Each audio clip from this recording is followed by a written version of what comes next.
La semaine du cerveau se déroule en ce moment même en France et dans 62 pays du monde. L'occasion pour nous de s'intéresser ce soir à un livre qui bouleverse un peu les dogmes sur l'homosexualité. Pour certains, il s'agit d'un simple choix de vie, tandis que pour d'autres, il s'agit d'un péché, une pathologie et même d'une perversion dans certains cas. Mais selon l'auteur que l'on reçoit ce soir, l'identité sexuelle serait déterminée avant même la naissance. Bonsoir, Jacques Balthazar. Vous êtes l'auteur de Biologie de l'homosexualité. On est homosexuel, on ne choisit pas de l'être. Alors ma première question, après avoir étudié le livre, vous dites qu'à sa naissance, le bébé n'est pas sexuellement neutre, qu'il est en fait influencé par ses gènes et par les hormones sexuelles auxquelles il a été exposé. Est-ce que vous pouvez nous expliquer ça ? Oui, alors en quelques mots, donc, il est très clair que le bébé qui est formé a soit des chromosomes XX, soit des chromosomes XY. La présence d'un chromosome Y va induire la formation d'un testicule, et ce testicule va, dès la vie embryonnaire, sécréter des quantités importantes de testostérone, qui est l'hormone mâle prototypique. Cette hormone va sexualiser le bébé. Alors c'est ça qui va déterminer ses structures génitales, donc la présence d'un pénis et d'un scrotum. En absence de testostérone, on restera avec des structures génitales de type féminin, mais ça va aussi sexualiser son cerveau et ça va donc modifier le fonctionnement de son cerveau.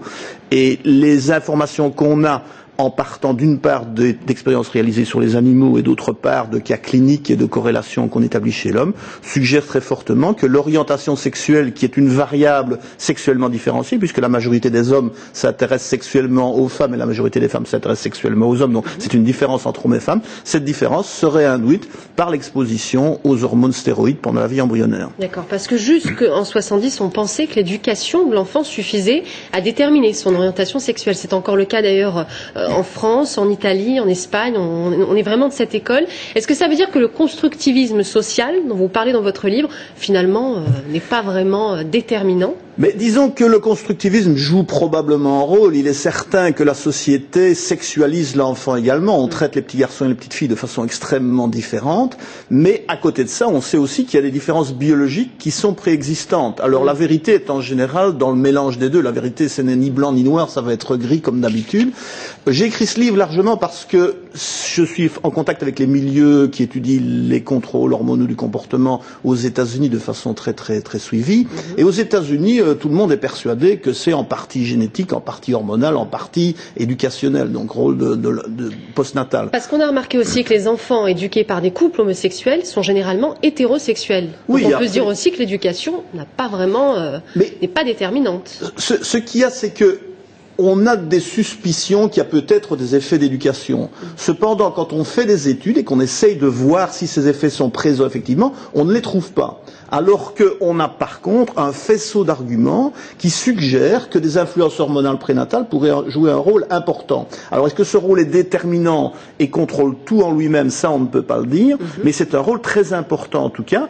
Et le rôle postnatal, le rôle de l'éducation, le rôle des parents, présents, absents, toutes les théories freudiennes n'ont jamais pu être confirmées par des études quantitatives, sérieuses, scientifiques. Donc. Alors il y a une clinique catalane en 2010 qui proposait des traitements contre l'homosexualité. Alors c'était des traitements lobotomiques, vomissement. Qu'est-ce que vous en pensez de ça? Mais ça, je pense que c'est de la dérive éthique complète, évidemment. On a essayé de soigner, entre guillemets, les homosexuels comme si c'était une maladie. Je ne pense pas que ça en soit une. Je pense que c'est simplement une variation biologique autour d'un thème donné. Comme il y a des grands, des petits, des blonds et des roux, il y a des gens qui sont homos et des gens qui sont hétéros et tous les gens entre les deux. Donc il n'y a aucune raison de soigner l'homosexualité pour commencer. Mais on a fait toutes les horreurs possibles pendant le XXe siècle en essayant d'inverser les préférences sexuelles des homosexuels.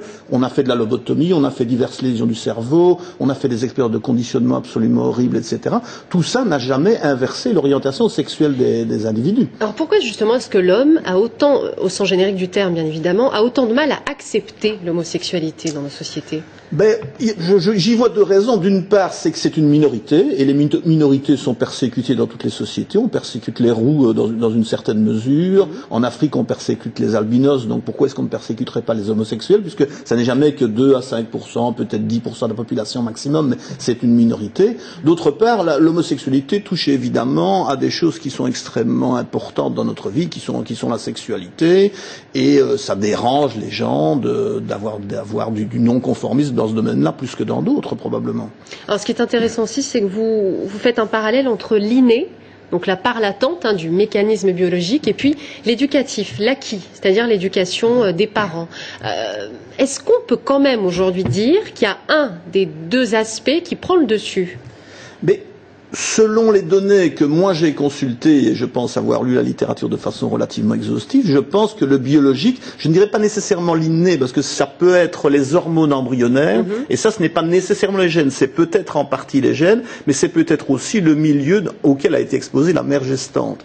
Donc ça n'est pas nécessairement de l'inné, mais les facteurs prénataux, à mon sens, ont un rôle plus important que les facteurs postnataux, qui n'agiront que sur un terrain qui est en quelque sorte un terrain favorable au départ. Alors, y a-t-il une différence entre le cerveau d'un transsexuel et celui d'un homosexuel, au sens biologique du terme? Oui, alors la transsexualité est quelque chose de complètement différent. Évidemment, la transsexualité, c'est penser qu'on est d'un sexe différent de celui qu'on a génétiquement et morphologiquement. L'homosexualité, c'est être attiré par quelqu'un du même sexe. Alors, on peut être homosexuel et transsexuel, et homosexuel et pas transsexuel.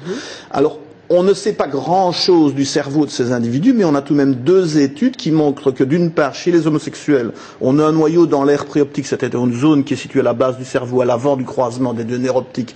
Ce noyau est de type féminin chez les homosexuels mâles, donc il est de taille petite comme chez les femmes, alors qu'il est 3 fois plus gros, plus volumineux chez les hommes.